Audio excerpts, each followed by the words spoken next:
One on One with Charles William. Popote pale ambapo upo, hii ni One on One ya Wasafi TV. Mimi ni Charles William, nikukaribishe kwenye mazungumzo mengine kwa siku nyingine tena, ambapo siku ya leo tuko na Daktari Bravious Kayoza. Ni mtaalamu wa masuala ya uchumi.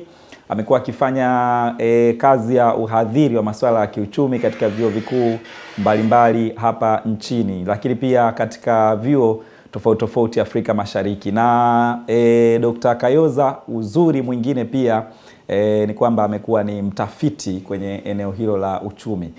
Kwa hiyo ni nafasi ya kipekee sana kuwa na wewe daktari. Karibu sana. Ni fahari yangu Charles kuwa nawe hapa. Asante. Dokta, kwa kuanza tuzungumze kuhusiana na hali ya kiuchumi hapa tunavyozungumza muda huu. Takwimu zinasema nini kuhusiana na uchumi wa mtu mmoja mmoja? Kwa wastani kiwango cha pato la mtu mmoja mmoja hapa nchini kwa sasa hivi imekaaje? Asante sana, ni hongera sana kwa kazi nzuri mnayofanya Wasafi Media. Ni kweli swali lako ni muhimu sana kwa muktadha wa uchumi wetu. Kwa sasa tunazungumza nchi ambayo inatajwa kuwa na pato ghafi la dola bilioni 85, zaidi ya shilingi trilioni 230 za Tanzania. Na huu ni uchumi mkubwa kwa kweli kwa viwango vyovyote vile, kwa level ya uchumi wetu tutakuja kuingia ndani zaidi. Na tunazungumza nchi ambayo hivi sasa ina pato la mtu mmoja mmoja la wastani wa dola 1520 hivi kwa takwimu za hivi karibuni. Na kiwango hiki cha pato la mtu mmoja mmoja kwa kweli tumekuwa na safari ndefu kwa maana hiyo. Sababu dola 1500 unazungumza kwa mwaka. Kwa mwaka ndio pato la mtu mmoja. Ukilinganisha miaka 25 iliyopita, kumbuka kwamba ni mwaka 2025 tunakamilisha dira ya maendeleo ya mwaka 2025. Wakati tunaingia kwenye dira mwaka 2000, pato la mtu mmoja mmoja lilikuwa dola 360 peke yake. Manake pato la mtu mmoja mmoja nchini Tanzania limeongezeka kwa zaidi ya mara 4, karibia mara 5 hivi kwa kipindi cha miaka 25 iliyopita. Lakini ni muhimu sana kusema kwamba haya ni matokeo ya vitu vikubwa vitatu. Moja ni ukuaji wa uchumi. Utakumbuka Tanzania mwaka 2010 ilitajwa kwenye club ya 7% club, ambayo nchi ambazo zilikuwa zinakuwa kwa 7% mfululizo kwa kipindi cha miaka 10, na hiyo imekuwa na matokeo makubwa kwa maisha ya watu. Lakini jambo la pili imekuwa ni kuongezeka kwa tija kwenye shughuli za kawaida za mtu mmoja mmoja. Ni kweli kwamba tija hiyo tutaangalia baadaye kwamba haijawa tija ambayo tungependa iwe kwenye uchumi, lakini imekuwa ni kiwango, ni sehemu mojawapo. Lakini jambo la tatu muhimu ni kwamba ni mazingira yenyewe ya kufanya shughuli za watu. Hapo nazungumza ustahimilivu na msawazo wa kisiasa na utulivu ndani ya nchi yenyewe. Ukitazama hilo pato la mtu mmoja mmoja dola 1500 kwa mwaka, kama milioni 4 hivi, ukitazama kwa mwezi ni kama shilingi 300. Ndio. 300 kwenda 350. Ndio. Pato hili tunasimama wapi tukijilinganisha na nchi za Afrika Mashariki ambazo ni majirani zetu kwa pato la mtu mmoja mmoja? Kwa Afrika Mashariki tukilinganisha na nchi kwa mfano za karibu hapa, kwa mfano Kenya na Uganda, utajua kwamba tuko chini ya Kenya. Kenya pato la mtu mmoja mmoja ni dola 2229. Na nchi ya Uganda ni dola 1210, na nchi ya Rwanda ni wastani wa dola 1190 mpaka dola 1200. Kwa hiyo kwa maana ya pato la mtu mmoja mmoja utaona kwamba Kenya wako mbele yetu, lakini tuko mbele ya nchi kama Uganda na Rwanda. Unapoangalia kwa mfano kwenye pato la jumla la nchi, kwa sababu pato la mtu mmoja mmoja linatokana na pato ghafi, yani GDP, utajua kwamba Kenya inatajwa kuwa na uchumi wa dola bilioni 111 tunapozungumza hivi leo, na Uganda inatajwa kuwa na dola bilioni 48, na Rwanda ni wastani wa dola bilioni 20, na wakati mwingine utategemea unaangalia takwimu gani, lakini mpaka dola bilioni 17. Kwa hiyo uchumi wetu ni mkubwa zaidi unapolinganisha na hizi nchi zingine mbili, na wakwetu ni kama utasema ni uchumi mkubwa wa pili katika eneo letu. Ukifuatilia bajeti zilizosomwa za nchi tofauti za Afrika Mashariki utaona kwamba Tanzania tupo kwenye bajeti ya trilioni 57 kwenda trilioni 60, lakini ukitazama nchi kama Kenya wanaelekea kwenye trilioni 90, kwa maana ya trilioni 87 kwenda trilioni 90. Ndio.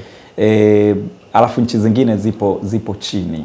Kenya anaonekana kuwa juu kwenye mataifa yote ya Afrika Mashariki. Kenya ambapo anatuzidi ni wapi ambako anaonekana uchumi wake upo juu yetu? Ametuzidi sehemu gani hasa? Kweli kama ulivyosema, bajeti ya Kenya inaongoza kwa takriban dola trilioni, fedha ya Tanzania trilioni 87.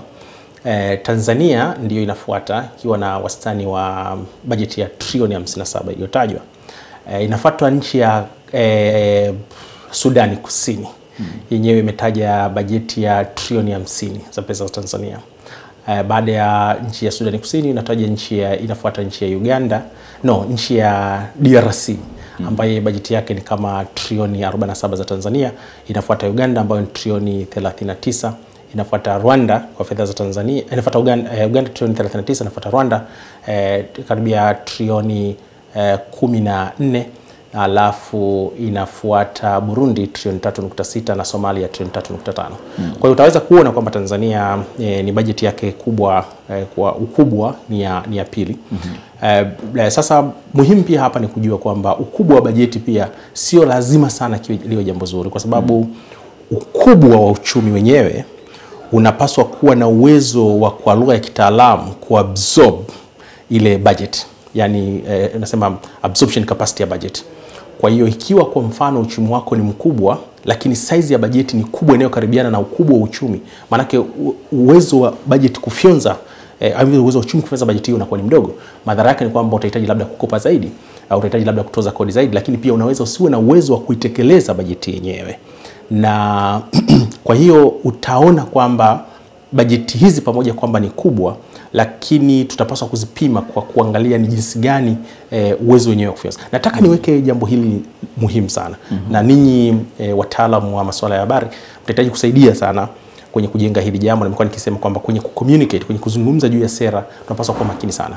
Kabla ya kusoma kwa mfano kwa bajeti ya Tanzania jioni iliyosomwa na waziri wa fedha, asubuhi kulikuwa na bajeti ya mwelekeo wa uchumi. Ukiangalia bajeti ile, kwa kweli haionyeshi Tanzania kwamba ina uchumi wa trilioni 29-30. Inaonesha mdogo kidogo. Kwa hiyo takwimu zile ukizichukua, kwa sababu ule unaonesha kwamba hujafika trilioni 200. Ukichukua takwimu za asubuhi na ukasema una bajeti ya trilioni 57, kwa kweli uga ni mdogo, kwa sababu tunavyopima absorption tunaangalia uwezo wa mtu mmoja kufyonza ile bajeti, utakuta kwamba ni kiwango kikubwa kinachokaribiana na GDP. Manake kitaalamu tunaweza kusema hapana, hii bajeti haimiliki au haiwezi kutekelezwa vizuri. Kwa hiyo ni vizuri kuiangalia jambo hilo, hasa wabunge wanapojaribu kuanza kujadili swala hili na wataalamu wa habari kuweza kuchagiza kama unavyofanya hivi sasa, kuweza kulieleza na kuliweka vizuri zaidi. Upande wa pili unasema ni wapi wanafanya vizuri. Kuna masuala ambayo kwa kweli yamekuwa ni ya kihistoria. Kwa mfano Kenya wakati wa ukoloni ni kwamba ilijengwa kama kitovu cha uchumi katika eneo hili. Kwa sehemu kubwa sana ya kiviwanda iliwekezwa Nairobi. Lakini hata baada kwenye mfumo wa uchumi wa kiliberali ni kwamba kuna spots, kuna center za mifumo ya kiuchumi. Bado kwa mfano Kenya, hata katika nyanda za siku za hivi karibuni, Nairobi imeendelea kuwa kitovu hicho cha makampuni makubwa na mashirika makubwa duniani kuwa katika maeneo yako. Inaisaidia kwa kweli kwa kiwango kikubwa kuweza kufanya uchumi wake kuwa mkubwa kidogo. Lakini unapoangalia kwa mfano kwenye sekta ya viwanda, hii imesaidia pia katika sehemu kubwa sana kuwafanya wawe mbele kidogo. Na kwa mfano unavyozungumza matumizi ya watu, tunaita consumer spending katika eneo lote la Afrika Mashariki, 42% ya matumizi yote katika ukanda huu yanaanzia au yako katika jiji la Nairobi. Na kwa sababu uchumi unasukumwa na consumer spending, yani uwezo wa watu kuweza kutumia, hicho ndo kitu ambacho unajaribu kukiona kwamba wako mbele. Na jambo la tatu la mwisho ni kwamba kumekuwepo na kutangulia katika maeneo kwa mfano kabla ya yetu kwenye maeneo ya uwekezaji mkubwa sana katika masuala ya teknolojia, na hili limekuwa likiwasaidia sana. Utajua kwa mfano hivi sasa wana kitu wanakiita Silicon Valley, ambao wanajaribu kulinganisha na ile valley ya teknolojia ya Savannah Valley ambao wanataka kuifanisha na Silicon Valley kwa mfano ya Marekani. Kwa wamekuwa wakifanya hivyo katika nyanda za muda wa hivi karibuni. Hiki kinachoitwa digital economy kwa kweli huwezi ukakiwepa sana. Kwa ni haya maeneo ambayo wamekuwa wakifanya vizuri. Lakini niongeza, ni muhimu watazamaji wetu walipate hili. Pamoja na hayo ni kwamba Tanzania inakwenda kwa kasi kubwa sana. Ukweli ni kwamba na haya ni maoni yangu kwamba hatutakuwa na miaka 10 kabla ya Tanzania kuwa uchumi mkubwa Afrika Mashariki. Na nitakupa sababu. Sababu ya kwanza ni tafiti za kitaalamu zinazofanyika. Mshauri wa serikali ya Kenya wa uchumi, mmoja wa wachumi mahiri kabisa katika eneo letu, Daktari David Ndii, aliandika makala miaka 4 au 5 iliyopita akawaambia kwamba kama mambo yatakwenda hivi muda sio mrefu Kenya itakuwa ni uchumi mdogo kwa kweli kwa Tanzania, ingawa Wakenya wengi hawakupenda kusikia habari hiyo. Lakini tafiti zinajaribu kuonesha hilo. Tafiti za hivi karibuni za IMF zimejaribu kuonesha kwamba Tanzania inapunguza kasi kubwa sana. Lakini tafiti zingine zinaonesha kwamba kwa mfano za Development Emergent Africa, Development Emergent unaonyesha kwamba mwaka 90 kwa mfano pato la mtu mmoja kati ya Mtanzania na Mkenya, yani la Tanzania na Kenya, la kwetu lilikuwa 42% ya Mkenya. Hivi sasa mwenye huo umefungwa sana, tumefika karibia 94%, na matarajio ni kwamba mwenye huo utaweza kupungua au kuzibwa kabisa ndani ya kipindi cha miaka 5 mpaka 6 kama Tanzania itaendelea kuwa na kasi kubwa sana ya uchumi kama tulio nao. Na tukumbuke kwamba kwenye eneo la pili ambalo linaonyesha kwamba tutakuwa uchumi mkubwa zaidi ni kwamba ukiangalia vile vipimo vya ishara vya uchumi mpana, yani unapoangalia ukuaji wa uchumi, yani GDP growth, ukijaribu kuangalia uvutiaji wa uwekezaji katikati ya hizi nchi mbili, ukijaribu kuangalia uwezo wa watu kuingia katika mifumo ya kiuchumi yenyewe, bila shaka utaona kwamba Tanzania inafanya vizuri sana katika kulinda mifumo yake ya uchumi mpana, na hiyo inaweza ikatoa matokeo makubwa. Ukitazama bajeti ambayo imewasilishwa hivi karibuni na ambayo mjadala wake unaendelea ndani ya bunge, mjadala mkubwa upo kwenye kasi ya deni la taifa. Deni la taifa linaonekana linapanda kwa kasi ambayo inawatisha baadhi ya watu, kutoka trilioni 61 mwaka 2019, ukiangalia speed imefika kwenye trilioni 107 kama deni la taifa, na inavyoonekana ni karibia kila mwaka tunakopa zaidi ya trilioni 10, wakati mwingine 15, 16 kwa mwaka, na watu wanaona kwamba kwa kasi ya deni hili la taifa huko mbele kuna hatari. Wewe kama mchumi unaonaje? Una sura mbili. Sura ya kwanza ni ile ambayo kwa mfano inasemwa kwamba deni hili ni himilivu kwa kuangalia uwiano kati ya deni na pato ghafi. Kwa hiyo hapa unasema kama Tanzania bado iko 46%, utasema haijafika 50%, kwa hiyo bado tunaweza kuendelea kuwa tunalilipa, tunaliweza.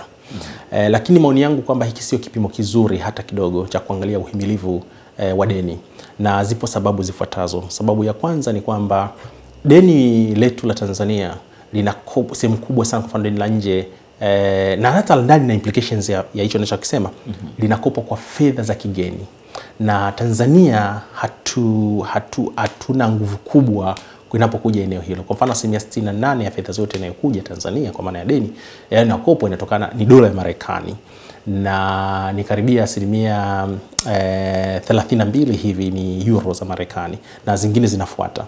Kwa hiyo ikiwa unakopa kwa fedha za kigeni, huwezi kuchukua uwiano wa deni lako kwa kweli. Ingawa utazibadilisha utaweka kwenye fedha kigeni, lakini unapochukua uwiano huo ukaufanya kwa fedha zako za shilingi, ikiwa shilingi moja, ikiwa 1% ya kupungua au ya kushuka kwa thamani yako ya shilingi inaathiri kwa kiwango kikubwa ongezeko lako la deni, maana yake ni kwamba una hatari kubwa sana ya kutokuweza control deni kwa sababu hucontrol fedha za kigeni. Na nitakupa muktadha. Kwa miaka 3 iliyopita, kila 1% ya sarafu ya shilingi yetu ilivyokuwa ikishuka kwa 1% dhidi ya dola ya Marekani, deni letu la Tanzania lilikuwa linaongezeka kwa zaidi ya shilingi bilioni 43. Kwa hiyo ukiwa na uwezo mdogo wa kudhibiti kasi ya kuporomoka kwa shilingi, ambao tutazungumza labda hizo sababu baadaye, ni kwamba huwezi kusema kwamba deni lako ni himilivu, kwa sababu kila wakati inapopungua kidogo. Kwa mfano kufikia mwezi wa 6 au mwezi wa 5 mwaka 2025 ni kwamba utakuta kwamba kuna sehemu kubwa sana, karibia 31% ya deni la taifa ilikuwa imeongezeka kwa sababu ya kutikisika kwa sarafu katika kipindi cha mwaka mmoja uliopita. Sababu ya pili ni kwamba wewe huamui riba ya pesa yako kutokana na pesa ambayo wewe unai-own, ni pesa ya maeneo mengine. Kwa hiyo Japan akisema kiwango cha deni dhidi ya pato ghafi la taifa ni zaidi ya 100%, huwezi kusema kwamba mbona Japan kiwango chake ni kikubwa, wewe cha kwako ni 46, kwa sababu Japan ana uwezo wa control viwango vya riba vya pesa yenyewe anayokuwa ameikopa kuweza kuitumia, na hiyo nafasi huna. Jambo la tatu ni kwamba mapato au kusanyaji wa mapato ya nchi yako, kwa sababu kumbuka unasema deni la taifa ni 46% ya pato ghafi kwa tunalihimili. Lakini kinacholipa deni ni nini? Kinacholipa deni ni uwezo wa kiuchumi wa ndani. Na uwezo wa kiuchumi kwa ndani maana kukusanya zaidi, kwa hiyo una kodi zaidi. Kwa kipimo kimoja wapo unaangalia uwiano wa kodi na pato ghafi, tax to GDP ratio. Ukiangalia kiwango hicho kwa miaka 10 iliyopita hakijavuka 13%. Kimecheza 13, 12, 11. Hiki ni kiwango cha chini hata kwenye eneo la Afrika Mashariki ambayo imefika 16%. Maana yake ni nini? Maana yake ni kwamba una deni la 46% kwa maana ya pato ghafi, lakini una kodi kwa maana ya pato ghafi ya 13%. Maana yake ni kwamba uwezo wako wa kukusanya hauendani na kasi ya deni hilo. Na hiyo ni sababu ya tatu kubwa sana ya kuweza kuangalia. Na mwisho ni uwezo wenu wa kusafirisha bidhaa zilizochakatwa kwenye masoko ya dunia ili muweze kuvuta fedha nyingi zaidi. Sasa hapa utakuta kwa mfano kwa kiwango cha kawaida tutakuwa na uwezo, kwa mfano tunapokuwa hata na zile reserves za fedha za kigeni, utakuta tunasema miezi 5, miezi 4. Lakini ukweli ni kwamba unapojaribu kuangalia uwezo au kasi ya kuweza kuhimili mishtuko ya kiuchumi ya nje inayotokana na kuzuiwa au kuathirika kwa thamani ya shilingi inayotokana na mambo yanayoendelea duniani, kwa mfano mtifuano sasa hivi wa biashara duniani kama unavyojaribu kuona, na hivi karibuni kumeanza zogo la Israel kwa mfano na Iran. Unakuwa na uwezo mdogo wa kuweza kudhibiti kasi kwa kweli ya kupata mapato yako ya nje. Na kumbuka kwa mara nyingi unauza bidhaa ambazo ni ghafi, na hii inaleta matatizo makubwa, na madhara yake ni kwamba gharama ya kuweza kupata mikopo hiyo inaongezeka zaidi kwenye soko la dunia, na hivyo unajikuta kwamba unalazimika kwa kweli kuwa umebanwa.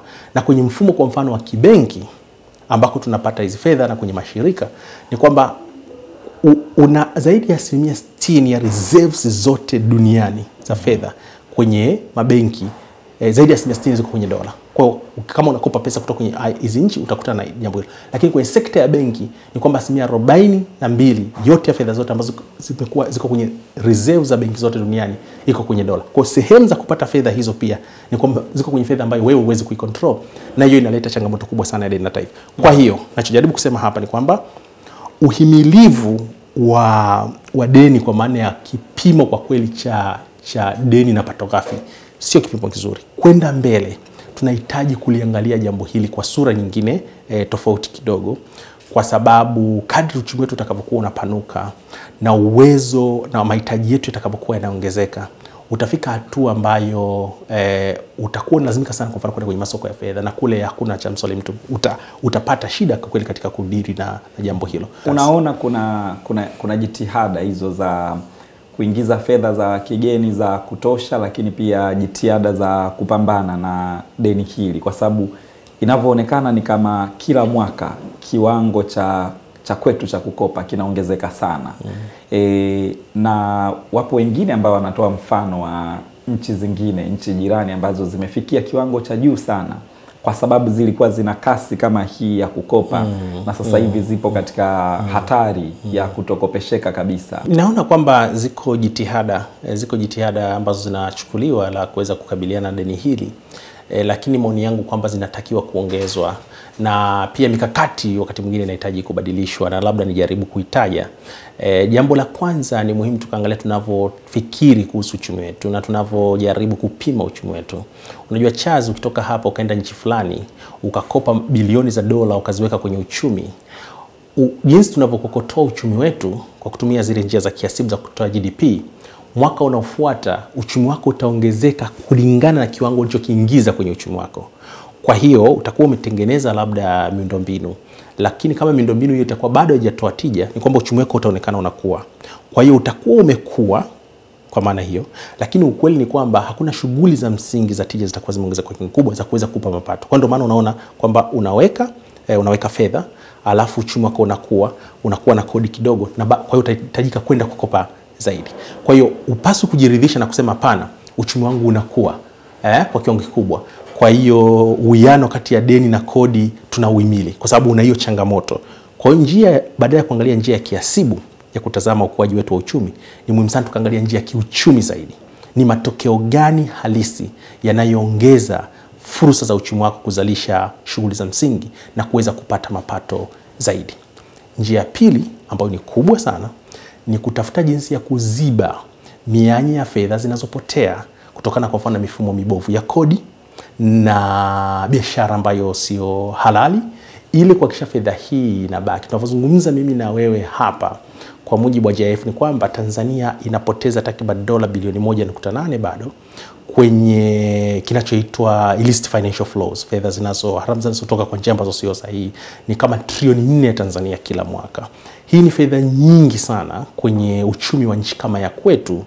Kati ya mwaka 2012 kwa mfano mpaka mwaka 2025, Tanzania collectively, kwa pesa ambazo tumezipoteza kwa kutokulipa kodi, kuepa kodi, hizo illicit financial flows, kwa biashara ambayo ni haramu, ni takriban shilingi trilioni 500 za Tanzania kwa kipindi cha miaka karibu 20. Trilioni 500, nazungumza uchumi wa Tanzania karibia mara 2.5, kwa sababu uchumi wetu ni trilioni 200 karibia 30. Kwa umepoteza fedha hizi ambazo ungeweza kuzipata kutokana na shughuli za msingi ndani ya uchumi wako. Kwa hiyo njia nyingine nzuri zaidi ya kudhibiti jambo hilo ni kwamba tutaweza kuhakikisha kwamba mapato haya yote tunaweza kuyapata, tunayapata, kwa sababu kadri yanavyoendelea kutokea ni kwamba maana uchumi wako unavuja. Mchumi mmoja Rothbard wa Marekani anaamini kwenye falsafa ya Austria, tunaita Austrian economics, jaribu kusema kwamba uchumi ni kama elementary canal ya mtu. Unaingiza upande mmoja, usipokuwa makini unaingiza upande mmoja na lazima utatokea katika upande mwingine wa pili. Kwa hiyo ni muhimu sana kuhakikisha kwamba unapunguza kiwango cha kuvuja, kwa sababu kiwango hicho ni kikubwa na kinaweza kukusaidia sana kuwa na mapato mengi ya ndani, kwa sababu hata dhima yenyewe kwa mfano ya bajeti za sasa hivi Afrika Mashariki inasema kwamba kubwa ni jinsi gani nchi hizi zinaweza kuongeza uga wa kupata mapato ya ndani ili ziweze kujiendeleza zenyewe. Dr. ukizungumza usafirishaji ama miamala haramu, wengine wanaita miamala haramu, wengine wanaita utoroshaji wa fedha ama illicit financial flow kwa lugha ya Kimombo, ni tatizo kubwa ambalo lipo duniani kote.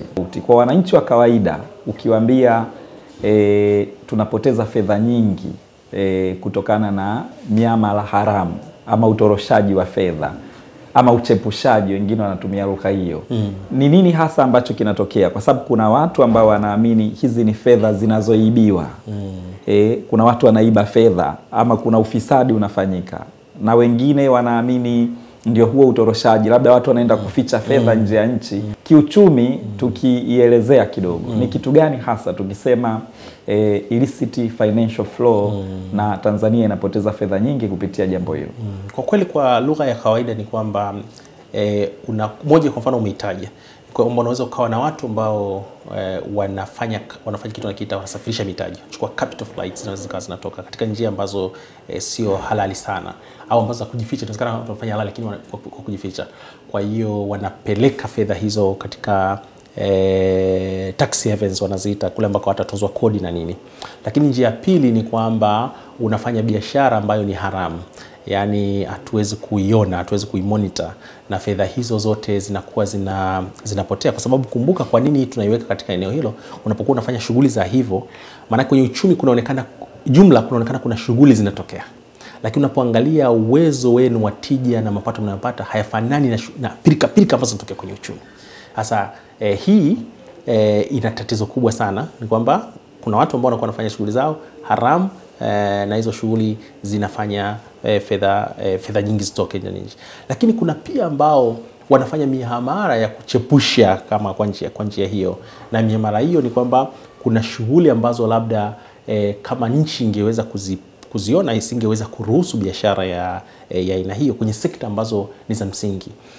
Na hiyo ni moja ya njia ya financial illicit flows inatafsiriwa katika eneo hilo. Lakini kwenye picha pana, hata siku hizi tunavyozungumza, kodi zinazokwepwa, yani watu wanaokwepa hizo kodi zinaingia kwenye kategori hiyo, na ndio hiyo inayoleta trilioni 500 za Tanzania katika kipindi cha miaka ambayo nimejaribu kuitaja. Kwa hii ndio sura kubwa ya hoja hii ya illicit financial flows. Na kwa kweli ni tatizo sio tu Tanzania, lakini ni tatizo kubwa duniani, kwa sababu chumi hizi zimeingiliana sana. Miaka ya 90 ilipokuja hoja ya kwamba tu globalize uchumi wetu, tu liberalize siasa zetu, ni kwamba moja ya changamoto kubwa ni kwamba utekelezaji wenyewe wa kuweza kudhibiti uchumi unakuwa ni mdogo. Lakini hata nchi zilizoendelea zaidi, kwa mfano, pamoja kwamba tatizo, lakini hata kama ni chumi zao ni open kwa kiwango kikubwa, lakini wana udhibiti mkubwa sana inapokuja kwenye sekta ya fedha, kwa sababu ndio kitovu chenyewe cha shughuli zenu za kiuchumi, lakini ndio kitovu cha maendeleo yenu. Jinsi ambavyo tunaingiza fedha za kigeni. Ukitazama uingizaji wetu wa fedha za kigeni hauridhishi sana, ambazo zingesaidia sana kwenye kufanya tuwe tuna akiba ya kutosha ya fedha za kigeni. Watu wanatarajia sekta kama ya utalii ingize fedha nyingi, lakini wanatarajia kwa uwezo wetu wa kufanya kilimo tulionao tungekuwa tunaingiza, labda sekta hii ingekuwa ni sekta inayoongoza kwa kuingiza fedha za kigeni, kwa sababu tunalima karibia kila aina ya mazao na soko huko nje ni kubwa sana. Lakini bado kasi ya kuingiza fedha za kigeni kupitia kilimo ipo chini, na hata kwenye utalii inapanda, lakini bado hairidhishi. Mkwamo hapa ni nini? Nadhani sehemu kubwa sana ni kuhakikisha kwamba, la kwanza ni uwezo wa aina ya bidhaa mnayokuwa mnazalisha. Tunahitaji kuhakikisha kwamba tunakuwa na viwanda vya kutosha vya kuweza kuzalisha malighafi, bidhaa ambazo zimechakatwa kwenda kwenye soko la dunia. Iko mipango ambayo ni mizuri, kwa mfano kwenye sekta ya kilimo, kwenye sekta kwa mfano ya utalii, ili tuweze kufika hatua hiyo, lakini kasi lazima iongezwe zaidi. Eneo la pili ambalo linahitaji kufanyiwa kazi kwa kina sana ni kwamba na hii ni swali ambalo rais amekuwa akiliuliza, na tuwakumbusha watazamaji wetu kwamba rais ameuliza swali hili mara 3 kwa umma, kwamba ni jambo gani ambalo nchi nyingine zimelifanya na sisi Tanzania hatujalifanya, waliokuwa na rasilimali kama za kwetu wakaweza kuendelea, sasa tujaendelea.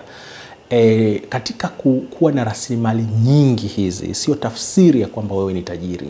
Ukweli ni kwamba mpaka utakapozibadilisha rasilimali hizo za asili zikawa rasilimali za kiuchumi, ndipo unapoweza kuwa na matokeo makubwa. Kama unaangalia sekta kwa mfano kama una sekta kwa mfano ya madini, una sekta kwa mfano hiyo tunazungumza utalii, ni muhimu sana kwamba vile vitu tunavyoweza kuvifanya kwa kiwango kikubwa vikachakata vitu vya kimatokeo viwe na matokeo tunayotakiwa kwa kweli kama nchi. Ukijaribu kuangalia kwa takriban miaka 30 iliyopita, thamani halisi ya sekta kwa mfano ya dhahabu, ile thamani ya mwisho, Tanzania imepata 5% peke yake katika eneo hilo. Kwa hiyo ni kwamba 95% ya thamani halisi haibaki katika nchi yetu. Najua kwamba ni mtihani mkubwa, lakini jambo ambalo tunapaswa kulifanyia kazi. Utaona pia kwa mfano eneo la 3, jinsi ambavyo mnafanya mifumo yenu ya kibiashara. Sasa hivi ni kweli kuna vitu unaweza ukavitumia vitu hivyo kuweza kuchakata na kuviuza, lakini ndipo eneo la pili, kwa mfano la masoko na design. Tawapa mfano chazi, kama unafahamu kwamba iPhone ni matokeo kwa kweli sio ya Marekani. Watu wengi watauliza, watasema ni Marekani. iPhone kwa kweli original ni matokeo ya China. Lakini Marekani wanachokifanya kwenye design and marketing, kwenye design and marketing, faida yote ya iPhone 57% inatokana na eneo hilo. Kwa hiyo inakufundisha nini? Kwamba hata iwe sekta ya kilimo, iwe sekta ya madini kwa mfano hapa Tanzania, ni kwamba ni kwa kiwango gani utaweza kufanya kuweza kuvuna eneo hilo.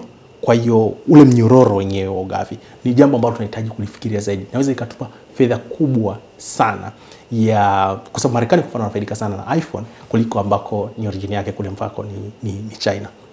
Na mwisho ni kwenye sekta ambayo tumekuwa tukizungumza, ambayo mzungumza kwa mfano kwenye sekta ya kilimo. Ni kweli kwamba kuna hatua, na kwa kweli kuna hatua kubwa. Kutoka kwa mfano Rais Samia aingie mamlakani, bajeti ya kilimo imeongezeka mara 5 zaidi kila kipindi cha miaka 4.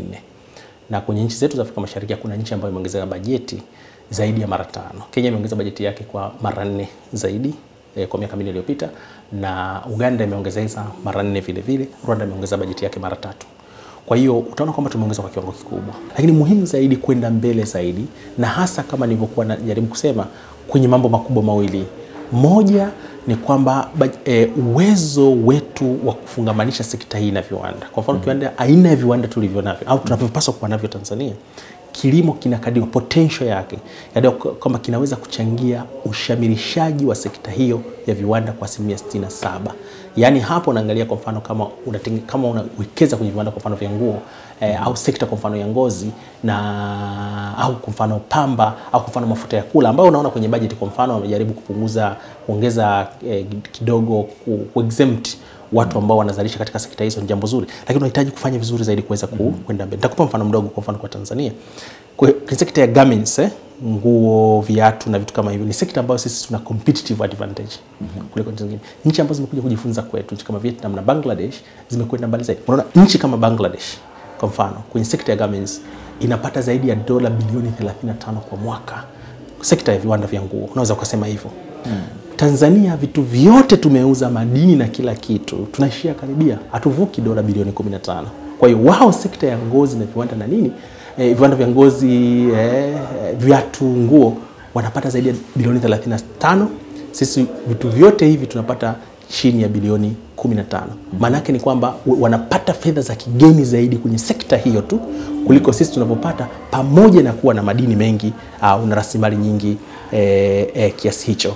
Kwa hiyo utajua kwamba unahitaji kuiboresha sana. Nitakupa mfano mwingine mdogo wa kawaida ambao mtu wa kawaida anaweza kuangalia hapa katuelewa. Tanzania inaagiza viatu kwa mfano pea milioni 22 kila mwaka. Potential ya Tanzania kuzalisha viatu inaweza kuzalisha ngozi, viatu vya ngozi zaidi ya pea milioni 31 kwa mwaka. Tunaagiza 22. Na utajua kwamba milioni 22 hizo sehemu kubwa sana ni ngozi. Tuna mifugo mingi, tuko miongoni mwa nchi ambazo zina mifugo mingi ya kutosha, lakini 70% ya ngozi yote inapotea hapa nchini Tanzania. Unahitaji kuimarisha sekta kama hiyo. Ukiangalia mfano kwa mfano wa Bangladesh ambako wamefanya vitu kama hivyo, wanapata fedha nyingi sana za kigeni, na sisi tunaweza kufanya hivyo kwa kiwango kikubwa sana. Kama vitu tunazokuja kujifunza hapa nchini kwetu. Lakini kwenye hilo Dr. ni nani ana wajibu? Kwa sababu mtu ambaye yupo na ng'ombe anachinja, ngozi wanatumia kulalia au wengine wanaitupa kabisa. Serikali yenyewe ipo kusimamia tu hiyo biashara, lakini kuna watu wanatakiwa kuwekeza hapa kwenye viwanda. Viwanda vikiwa havipo, kwa mfano vya kutengeneza viatu vya ngozi ambavyo tunaagiza kwa wingi kutoka nje, linakuwa ni kosa la nani? Au mkwamo kama taifa unakuwa ni wapi? Kwa nini hivyo viwanda havipo kama soko tayari lipo? Nafikiri hatuna haja ya kulaumiana sana, lakini tunafahamu kwamba historia yetu tulikotoka kwa miaka hivi karibuni, sekta ya viwanda tulivuruga miaka fulani, tukaribu viwanda vyetu kwa kiwango kikubwa. Kwa hiyo tunahitaji kama nchi, collectively kama nchi, kusema kwamba tunarudi. Na ulimsikia Mheshimiwa Rais alipokuwa Morogoro mwaka 2023-2024 alisema kuhusu kurudisha hadhi ya sekta za viwanda nchini Tanzania. Kwa hiyo tunahitaji kurudisha hali hiyo bila kujali kwa kweli ni nani amefanya nini wakati fulani, lakini kwa pamoja tukubaliane kwamba tunayo changamoto kubwa sana hapa ya sekta hizi kuweza kuzifanya. Lakini muhimu kama ulivyosema, kwa mfano mwananchi atakuwa na ng'ombe wake na atafanyaje, atalalia ngozi na vitu kama hivi. Kuna watu wanapaswa kuwa wanawekeza kule, labda hawekeze.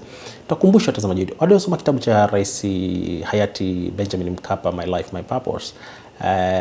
Alimleta mshauri mmoja De Soto, mmoja wa wachumi mahiri hapa duniani kwenye masuala ya ushauri ya maendeleo ya kiuchumi. Hoja yake De Soto hapa alivyokuja Tanzania ilikuwa ni kwamba ni jinsi gani unaweza ukarasimisha uchumi wako, sehemu kubwa ukairasimisha ya uchumi huo, ili uweze kuwa rahisi kuumonitor. Unapokuwa umeurasimisha inakuwa ni rahisi zaidi kuweza kucontrol. Kwa mfano, kwa mujibu wa UNIDO, taarifa ya mwaka 1990 ilionyesha kwamba nchi nyingi duniani hazitaweza kujiondoa kwenye low income, middle income trap, yani mkwama wa kuwa kwenye uchumi wa kati, kama hazita formalize sekta zake muhimu za kiuchumi ili ziweze kwenda ziweze kwenda mbele. Asante kwa wewe ambaye unatufuatilia kupitia Wasafi TV. Hii ni One on One. Niko hapa na Daktari Bravious Kayoza, ni mtaalamu wa masuala ya kiuchumi na ni mtafiti ambaye amebobea na kutopea katika eneo hilo, lakini pia ni mwadhiri ambaye amepata kufundisha katika vyuo tofauti tofauti Afrika Mashariki. Mimi ni Charles William. Tunaenda mapumziko mafupi, tunarudi hapa baada ya dakika moja. One on One with Charles William. Asante. One on One bado ipo hewani muda huu na nipo na Daktari Bravious Kayoza. Tunazungumza hapa masuala tofauti tofauti ya kiuchumi. Kuna udhaifu kwenye mifumo ya kukusanya kodi, ama kuna wizi na rushwa, kama ambavyo baadhi ya watu wanahisi labda hatukusanyi kodi kwa kiwango kikubwa kutokana na rushwa au labda uzembe au ubadhirifu. Ni kweli, na sio mimi tunasema kweli. Makamu wa Rais wa Jamhuri ya Muungano wa Tanzania Dr. Philip Mpango kwa kipindi ambacho amekuwa makamu wa rais amezungumza swala la mfumo wa kodi kubadilishwa na kwamba upitwe na wakati mara 4 kwenye public, kwenye hotuba zake. Rais wa Jamhuri ya Muungano wa Tanzania Dr. Samia Suluhu Hassan ametoa hotuba 34 za kiuchumi. Kiuchumi tunahesabu hotuba ya mkuu wa nchi kama ya kiuchumi kama inazungumza mambo makubwa matatu. Moja ni jinsi ya kupambana na umaskini, 3 ni msawazo wa uchumi mpana, 2 msawazo wa uchumi mpana, na 3 ni jinsi gani rais huyu anazungumza juu ya mifumo inayoweza kuongeza uwezo wa nchi kujitegemea. Na Rais Samia ametaja kwenye hivyo vitu vitatu kwenye hotuba 34 economic speeches, amekuwa akizungumza juu ya jambo hilo, na hatimaye akaunda tume ambayo bila shaka hivi sasa inaendelea na kazi yake ya jinsi gani tutareform mfumo wetu wa kikodi. Moja ya changamoto kubwa ni administration, kweli uwezo wa kuendesha mifumo yenyewe, na hii ni kwamba una watu wengi ambao wanakwepa kwa sababu wakati mwingine mifumo inakuwa ni dhaifu. Wakati mwingine sio kwamba mifumo ni dhaifu, lakini mifumo haijawekwa kwenye kodi. Kwa mfano ili uweze kuwa na mfumo mzuri, wanasema unatengeneza predictable systems for unpredictable events, kwamba mifumo yako hiyo inatabirika kwa kiwango ambacho hata inapotokea yale mambo ambayo yatabiriki, ni kwamba mifumo yako inaweza kuwa imara kuweza kufanya jambo hilo. Kwa kweli kwenye mifumo hatujafika katika hatua hiyo. Natumai kwamba kwenye tume ambayo Mheshimiwa Rais ameunda watakuja labda mapendekezo yanayofanana na hayo, na mwisho ni kuhakikisha kwamba pamoja na kwamba tunataka serikali ifanye hivyo, chukue hatua hizo kufanya hivyo, lakini pia watu wenyewe, kwa sababu kwenye kitovu cha nchi ni watu wake wa nchi yenyewe, kuwa na fahari kwamba nafanya kazi, nafanya biashara, ni muhimu nikafanya hivi kwa nchi yangu. Of course hoja wanayoitoa ni kwamba lazima waone kwamba kuna matokeo ya kodi zao. Ni kweli, ni jambo muhimu, lakini muhimu pia kuhakikisha kwamba jukumu lako la kimsingi la uraia unajivunia kuwa unalifanya. Kwa makadirio sasa hivi tunakadiria kuwa na walipa kodi wangapi? Idadi ya watu wanaolipa kodi ile ya moja kwa moja ni 2,716,000. Hao ambao unawapata moja kwa moja. Lakini kumbuka kuna 4,000,000 ambao wanafanya shughuli ambao walipaswa kuwa katika eneo hilo. Hapa nazungumza mfumo wa kodi rasmi ule wa kuweza kuwapata. Ni muhimu pia nalisema hili, tusije tukasema kwamba Watanzania hawalipi kodi kabisa, kwa sababu Charles ukiamka asubuhi kuja hapa ukala chakula, ukanywa kinywaji, una kodi unalipa. Lakini kiuchumi tunapozungumza hapa ni jinsi gani ambavyo kwa lugha rahisi ile unaweza kuinet na kuweka kwenye kikapu kimoja. Hiyo ndo tunazungumza. Kwa hiyo utajua kwamba watu milioni hawa wanaolipa kodi kupitia TRA ndio jumla yao ni takriban 2,716,000. Unaweza kuwa net na nje, manake wapo zaidi ya watu milioni 4 ambao wangepaswa kuwa sehemu ya hii, na watu milioni 7. Ngoja mkuoneshe kitu kingine, umesema swali zuri. Kama watu zaidi ya milioni Kwa mujibu wa RAN kwa mfano, najaribu kuonyesha kwamba ukiwaweka kwenye net, wakati Rais Samia anaingia mamlakani kwa mfano, makusanyo ya kodi kwa mwaka domestic resources zetu kuweza kuzikusanya zikuwa azizidi trilioni 26, mpaka sasa zimevuka karibia trilioni 29, ameongeza kwa kiwango kubwa. Projections zinaonyesha kwamba ukiwachukua wale wote ukaweza kuwapata kwenye hiyo neti, una uwezo wa kuwa na makusanyo hayo ya Tanzania ya kila mwezi kwa mfano zaidi ya shilingi trilioni 4.3. Sasa tunakusanya wastani wa trilioni 1.7. Trilioni 4.3, ukiangalia kiwango cha nakisi cha bajeti, utahitaji kiwango cha nakisi ya bajeti ya 0.5% peke yake kutoka 3% ambayo unayo sasa hivi. Na hata unapoweka kwenye mizania ya ukusanyaji ya fedha kila mwaka, wastani uliokuwa jaribu kutaja wakopa, Tanzania inaweza kuwa inakopa tu kila mwaka pesa isiyozidi shilingi bilioni 512. Kwa hiyo uwezo wa kumobilize resources za ndani zenyewe kwa mujibu wa dhima inayotajwa Afrika Mashariki kuhusu bajeti za mwaka huu ina maana kubwa sana unapoiangalia katika mtazamo huo wa kuweza kukusanya kodi hizo. Ukitazama thamani ya fedha ya Tanzania ni thamani ya fedha ambayo inazidiwa na nchi kama Malawi, nchi kama Zambia, nchi kama Msumbiji, ambazo kwa tathmini ya kawaida watu wanaona hizi nchi kama Malawi, Sudani Kusini, Msumbiji tunazizidi kiuchumi, ukiacha Kenya ambao watu wanakubali kwamba kiuchumi inatuzidi. Lakini hizi nchi ambazo tukiangalia hali za maendeleo ya vitu na watu, sisi tunajiona tuko mbele yao. Watu wanashangaa kwa nini kwacha kwa mfano ya Malawi au Zambia iwe na thamani kubwa kuliko shilingi ya Tanzania. Au hiyo ya Sudani Kusini, wakati tunaanza kipindi tulisema kwamba mtu angeweza kujiuliza hivi Sudani Kusini inaweza kuwa na bajeti kubwa kuliko ukizibadilisha ukaziweka kwenye fedha zetu, tunaona kwamba Sudani Kusini iko kubwa. Kuna sababu kubwa kama 3. Sababu ya kwanza ni kwamba kwa kweli kuna sababu za kihistoria ambazo za kikoloni ambazo kwenye kuanzisha mifumo hiyo ya kifedha premium kubwa iliwekwa kwenye sarafu fulani kulingana na hizo nchi ambazo walikuwa. Na ukikuta nchi ambazo kwa zinatumia kwa mfano sarafu moja kama Afrika Mashariki, sehemu kubwa sana ilikuwa ni ya Kenya. Kwa hiyo Kenya imeondoka na mkondo huo.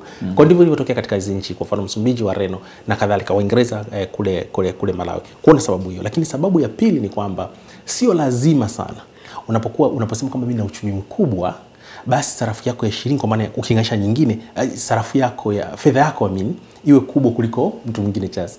Ni kwamba uwezo wenu wa kiuchumi unaweza ukawa ni mzuri, unaweza kufanya shughuli zenu, lakini mfumo wa kifedha unavyokuwa kwa sababu za kihistoria, unavyokuwa umetengenezwa, fedha yenu inaweza ikabaki kuwa juu. Kwa mfano kwa sababu za kihistoria pia sarafu ya Marekani inatumika zaidi duniani, na ukijaribu kuangalia kwa maana ya uchumi mkubwa, Marekani uchumi mkubwa zaidi. Lakini nataka kukuambia leo tunapozungumza na wewe, thamani ya dola sio kubwa kuliko thamani ya dinars kwa mfano ya Kuwait. Sio kubwa kuliko thamani ya pound kwa mfano ya Uingereza, hoja kwamba Marekani ina uchumi mkubwa sana kuliko hizo nchi. Kwa ni kama Tanzania na Uingereza, Marekani na Uingereza au Marekani na Kuwait. Marekani ni uchumi mkubwa, ina sarafu nzuri, lakini thamani yake hailingani na hiyo. Upande wa pili ni kwamba ni kama Tanzania na Malawi. Tanzania ni nchi kubwa kiuchumi, lakini sarafu ya au Sudani Kusini, sarafu zao ni kubwa kwa maana hiyo. Lakini la mwisho ni kwamba shughuli pia za kiuchumi zinazotoa tija na kuweza kufanya mzalishe bidhaa nyingi zaidi za kuweza kwenda kwenye soko la kimataifa, naweza kusaidia kuimarisha sarafu ya nchi husika.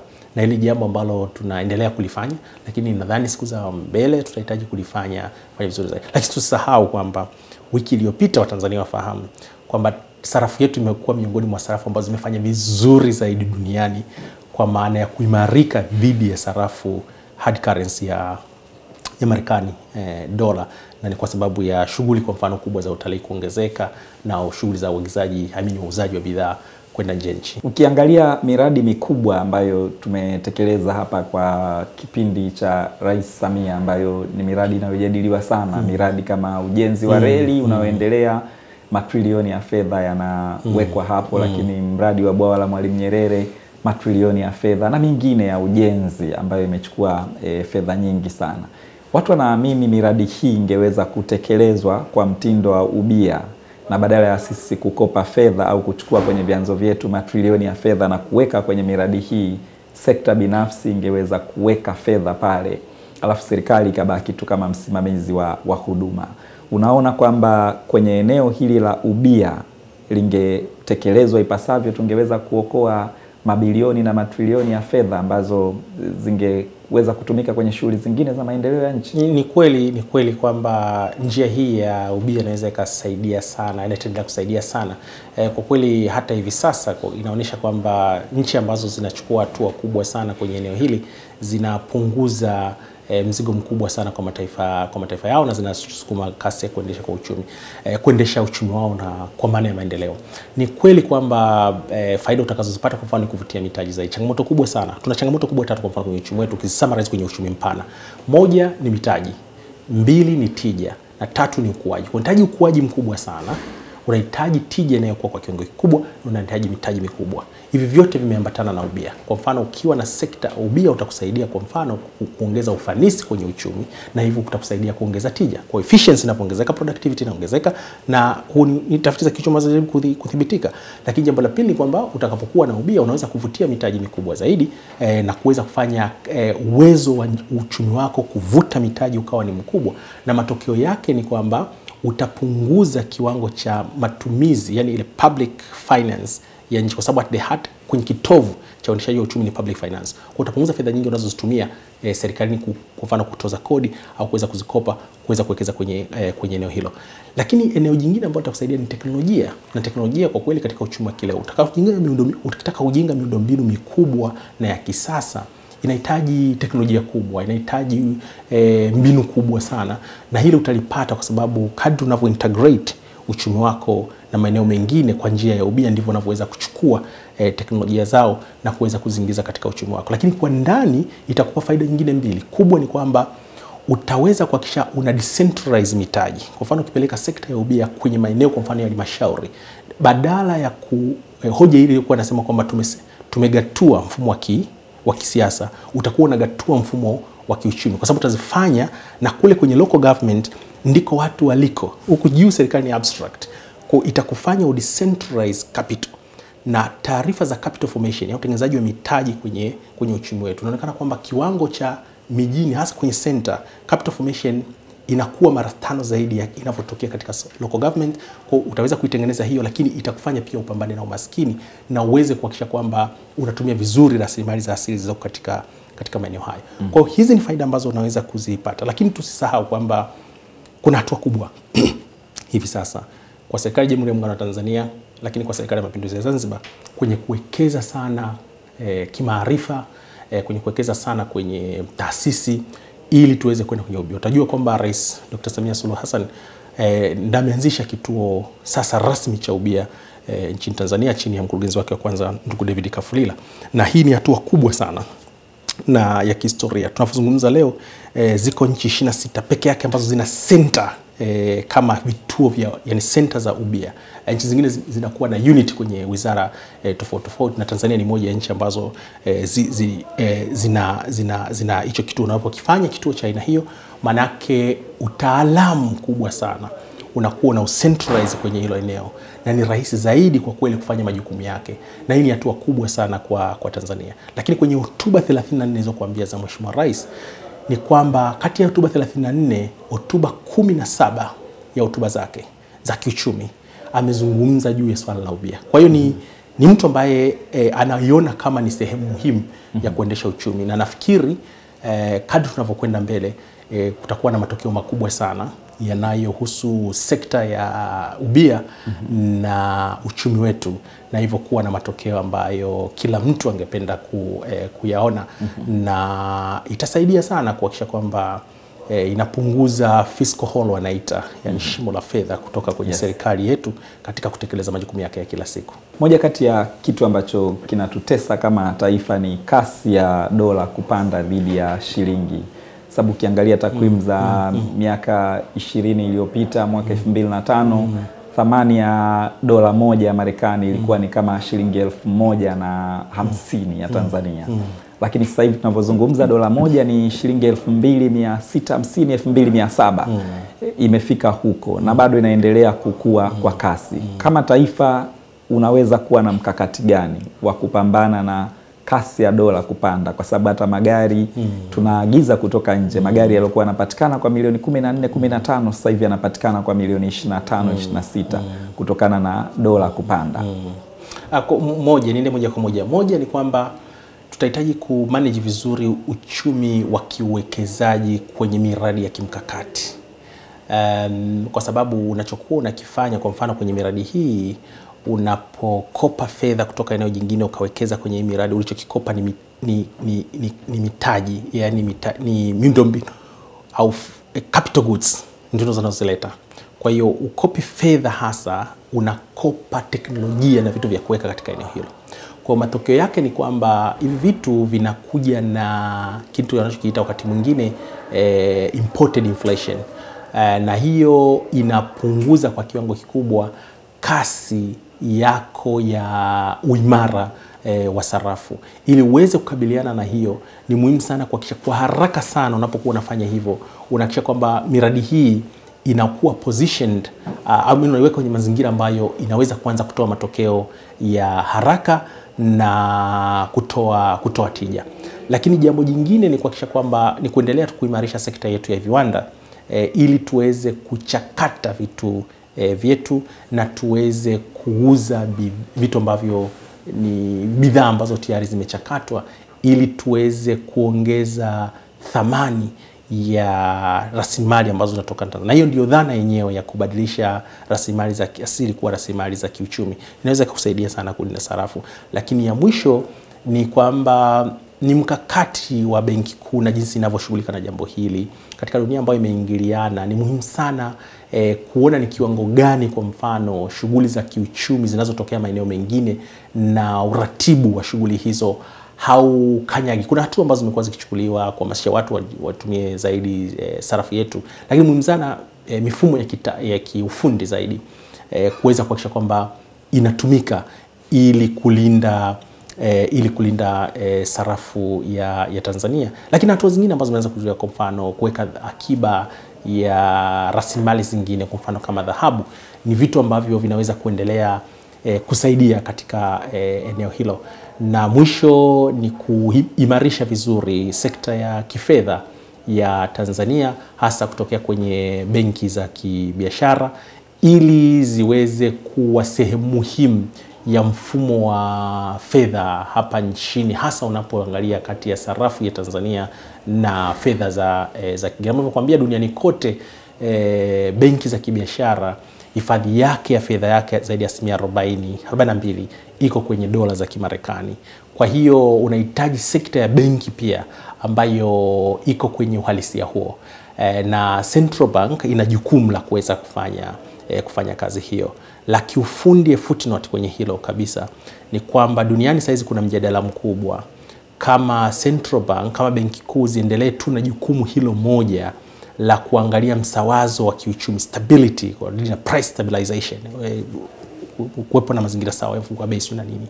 Lakini kuna mjadala unaibuka kwamba je, hiyo role moja inatosha? Kuna watu wanasema kwamba hapana, Central Bank ziende kwenye dual role, ziwe sehemu muhimu ya kuchagiza na kusukuma sekta ya uzalishaji ndani ya nchi. Sasa ni jambo ambalo linahitaji mjadala. Labda Dokta, tukiwa tunamalizia, sasa hivi kuna idadi kubwa sana ya watu wanaohitimu kutoka katika vyuo vya kati na vyuo vikuu, na takwimu zinaonyesha 60% mpaka 70% ya wanaohitimu hawafanikiwi kupata ajira. Tatizo la ajira limekuwa kubwa sana. Kama taifa kiuchumi, ni nini kinaweza kufanyika ili kupambana na tatizo hili la wingi wa wahitimu kutoka katika vyuo vya kati na vyuo vikuu, lakini pakiwa pana 30% tu kwenda 40% ya wanaoajiriwa? Moja ni kubadilisha mtazamo. Mtazamo wa kwanza ni kwamba ni sawa kusema kwamba serikali inatengeneza mazingira ya watu kuweza kujiajiri, ni jambo zuri sana. Lakini si sawa sana kusikia viongozi wa kisiasa wanasema kwamba mkajiajiri. Kazi kubwa ni kwa sababu watu wanapokuwa wanajiajiri, maana yake wanatengeneza fursa za watu wengine kuajiriwa. Yani hakuna kujiajiri bila kutengeneza fursa, na hakuna mantiki ya kufanya hivyo. Kwa hiyo kama watu wanajiajiri, lazima kuwepo na uwezekano mkubwa wao kuweza kutengeneza ajira zaidi. Kwa mtazamaji, mtazamo wa kwanza. Mtazamo wa pili ni wa kiufundi zaidi. Unaposema watu milioni 1 kwa mfano wanaingia kwenye soko la ajira, swali kubwa ni la kujiuliza, ni wapi watu hawa wanaweza wakafanya kazi sana? Ni wapi wanaweza wakapata kazi? Watu milioni 1, na ili uweze kujibu swali hilo, utaangalia kiwango unachokihitaji, kiwango cha mtaji unachokihitaji kutengeneza ajira moja. Unaita capital to labor ratio.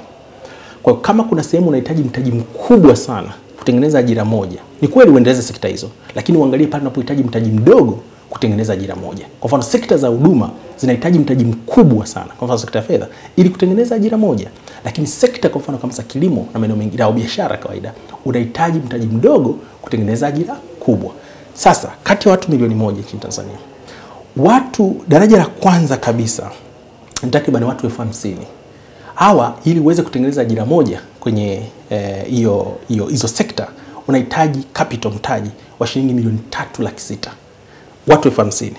Kwa hiyo utaweza kuaccommodate watu peke yao 50,000 kati ya watu milioni 1. Kundi la pili ndio watu, ni kazi ambazo ni watu karibia 600,000. Ni watu karibia 200,000, sio 600,000, 200,000.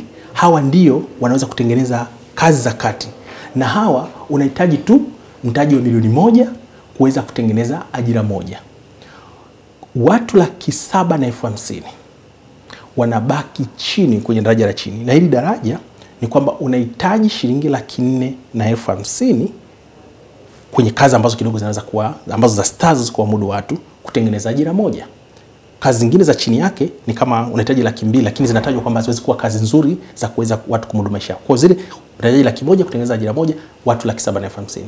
Sasa kama una manage uchumi, swali nalojiuliza, ukiangalia hiyo pyramid, unasema watu wengi, vijana wengi wanaweza kuajiriwa wapi?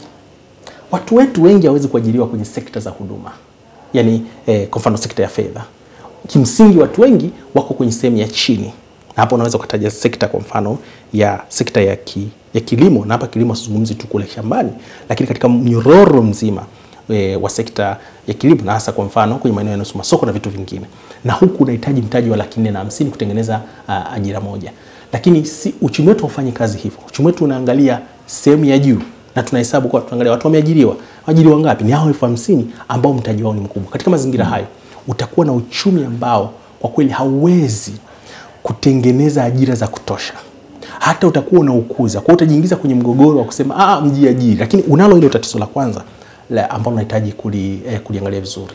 Eneo la pili ni kwamba tunasema vyuo vikuu Charles. Vijana wengi wako wapi? Vijana wengi sio wale waliopita vyuo vikuu. Vijana wengi ni wale ambao hawajaenda vyuo vikuu.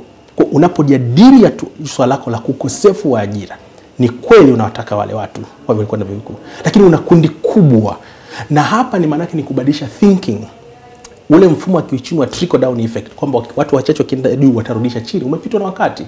Hauko Japan, hauko Marekani, hauko Kenya. Unasikia watu wanazungumza bottom up economics Kenya, unazungumza Biden anazungumza jambo hilo, Japan wanazungumza jambo hilo. Kwa hiyo unahitaji kuangalia pia watu, where are my people, uwapate watu wao. Na jambo la mwisho ni kwamba katika kuongeza fursa za kiuchumi, kuongeza uwekezaji, kukaribisha uandaji wa shughuli mbalimbali za kiuchumi ndani ya nchi, ni muhimu kuangalia aina ya kazi pia katika kutatua umaskini, kwa sababu kazi nyingi ambazo kama watu watakuwa wanapata kazi ambazo haziwezi kutengeneza mazingira ya fursa zingine, hiyo ni changamoto kubwa sana. Na kazi zetu kwa kweli nyingi za hawa vijana ziko kwenye kile kitu ambacho tunakiita 3D jobs.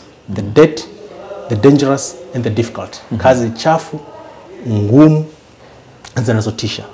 Kwa hiyo ili uweze kukabiliana na tatizo la ajira nchi, kitu kikubwa, na ILO wameandika jambo hili kwa takriban miaka 30 sasa, ni kwamba lazima vijana wengi watoke kwenye 3D jobs. Na ukifanya kazi hiyo, kufanya kazi hiyo, unahitaji kutatua eneo la kwanza ambalo jaribu kuonesha hiyo pyramid. Na kwa kweli usipofanya hivyo, utapata struggle kubwa sana ya kufanya uchumi wako uwe na matokeo. Kwa sababu kwa kanuni ya kawaida ya kiuchumi ni kwamba ukiwa na tatizo la ajira la 1%, huwa linatafuna kasi, sio percentage, kasi ya ukuaji wa uchumi kwa 2%. Kwa hiyo ukiwa na tatizo ambalo la muda mrefu, ni kwamba uwezo wa ukuaji wa uchumi wako utakuwa na shida, na ndio maana utakuwa unapambana na hoja. Kwa mfano unasema tungependa uchumi wetu ukue kwa zaidi ya 10%. Huwezi kukuza uchumi wa 10% kama hauaddress tatizo la ajira kwa jinsi nilivyosema kwa vijana, kwa sababu uchumi huu kama ulivyo uchumi mwingine wote duniani sasa hizi ni youth led. Na niongeze kidogo consumption, tunazungumza matumizi ya vitu vya kawaida ya kila siku. Vijana kati ya miaka 18 na miaka 35 Tanzania wanatumia 72% ya matumizi yote ya vitu vya aina hiyo, ambavyo vinachochea shughuli za kila siku. Kwa hiyo ni eneo muhimu ambalo lazima uliaddress ili uweze kusukuma uchumi wako kwenda mbele. Dr. Watu wengi wanajadili kuhusu uwezo wa wabunge wetu kwenye ushindani wa kiuchumi, ambako kuna maendeleo makubwa ya sayansi na teknolojia na vita ya kiuchumi. Sisi kwa sheria zetu ni ruksa kwa mtu yote anayejua kusoma na kuandika kuwa kwenye chombo kama bunge, iwapo wananchi wataridhia. Wewe kama mchumi unatazamaje? Hili linaweza kuwa kikwazo kwetu kwenye vita ya uchumi kuwa na aina ya wabunge wanaojua kusoma na kuandika, lakini baadhi yao wanakuwa ni wasomi? Hiyo itategemea na wananchi wanaamuaje. Ni kweli kuzungumza demokrasia, lakini unajua changamoto ya demokrasia kubwa ni kwamba demokrasia yenyewe ina elements ambazo zinakanyaga misingi ya demokrasia ya kuendelea au misingi ya uhuru wa kiuchumi watu kutoka katika hatua hiyo walipo, na hii ni mojawapo. Kwa mimi sikubaliani kabisa na hoja hiyo kwamba watu waendelee kuwepo tu. Sio kwamba watu wa darasa 7 hawapaswi kuwa wakilishi, lakini unaangalia aina ya bunge unalolitaka au wakilishi unaowataka kwa wakati fulani. Kwa kweli kwa wakati huu sisi naamini kwamba huu sio wakati mzuri sana, na sababu kubwa mbili. Moja ni ile ambayo sisi tunaita kwenye economic governance, unaangalia thamani ya uwakilishi, yani value of representation. Ni kitu gani ambacho unakiweka ndani ya vyombo vya uwakilishi kinakupa thamani ya kile unachotakiwa kuwa unakipata. Na kwa kweli hatuhitaji kuingia kwenye mjadala huo, lakini kuna maswali mengi yanaulizwa juu ya jambo hilo, na moja inaweza ikawa ni aina ya watu wanaotaka kuwa nao ndani kwa mfano ya bunge. Na eneo la pili ni ya cost of representation. Una gharama kiasi gani unapotaka watu, unatumia kiasi gani unapotaka kuwa na wawakilishi, na hiyo gharama inaakisiwaje katika moja kubadilisha mfumo wa kusukuma ajenda zako za fikra, kwa sababu kumbuka chombo kama bunge ni baraza la taifa ambalo bongo zinapaswa kubanguliwa pale na kuhakikisha kwamba mnatoka na mambo ambayo mnatakiwa kwenda mbele. Na umeona kwa mfano kumekuwa na mjadala kwamba ukiwa na aina ya vyombo vya serikali, mihimili ya serikali ambao ina watu competent vya kutosha, ni rahisi zaidi kuweza kusukuma ajenda hizi za maendeleo. Kwa ni wakati mzuri nadhani wa kuweza kufanya na kuwa na aina ya watu ambao wanafanana na wakati uliopo, kwa sababu huwezi kusema unataka kujenga uchumi wa dola trilioni 1 kwa miaka 25 inayokuja bila kuhakikisha kwamba rasilimali watu katika eneo muhimu kama bunge linaangaliwa kwa kiwango kikubwa. Nafikiri hilo halitaji hata mjadala mkubwa. Ni kwamba lazima tuchukue hatua za kwenda huko mbele. Kuna mijadala ya kisomi inayohusu demokrasia, lakini nadhani ni aina ya demokrasia ambayo Mwalimu Nyerere alisema kwamba tunajibishana tu vitu vya ajabu. Unaoje za kidemokrasia kwamba kila mtu ana haki na vitu vya aina hiyo. Nitakwambia kwamba hata mfano nchini Marekani kuna mjadala wa aina hiyo kwamba wao wamekwenda hatua nyingine zaidi. Dambisa Moyo mchumi mahiri aliandika kitabu hivi karibuni akakita Chaos in Democracy, akawa anajaribu of Western Democracy. Akasema kwamba je, ukiwa na profesa wa historia, profesa wa biolojia au zoology, na una mtu mwenye degree ya historia, kama unataka kuamua masuala ya nchi kuhusu siasa na kuhusu mwelekeo, utamtumia profesa wa zoology au utamtumia historian graduate? Na alichokuwa anajaribu kuibua hapa ni kwamba labda waende kwenye weighted voting kwamba huyu mtu anaweza akawa anaelewa vizuri kuhusu masuala hayo kuliko huyu mtu mwingine. Sasa wao wanazungumza mjadala ambao sasa watu wote sawa wameelimika, lakini ni nani yuko kwenye position nzuri zaidi. Unafanana kidogo na mjadala wa aina hii, ni kwamba katika level tofauti, katika muktadha tofauti, lakini kwetu naamini kwamba kwa kasi ambayo tunataka kwenda na mtazamo, na mimi nafikiri wa Mheshimiwa Rais kwenye safari ya miaka mingi inayokuja, ni muhimu sana kuhakikisha kwamba unakuwa na wabunge ambao wanafanana na nyakati za leo. Shukrani sana Dr. Asante sana Charles, ni fahari yangu kuwa nawe.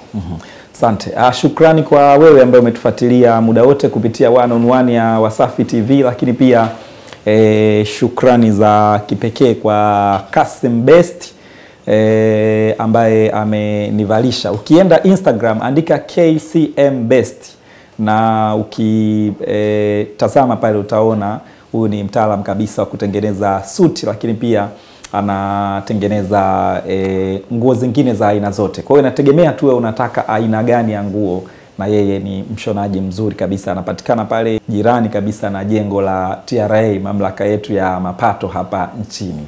Ni shukuru pia timu yangu yote ya uzalishaji chini ya Nasa Mohamed, lakini pia asante kwa Chuma Constantino, Salum Maganga, Baba Nahia, lakini pia Romi 255, bila kumsahau Jacob kwenye upande wa sauti. Mpaka wakati mwingine tena, asante. Wasafi TV, Africa is watching.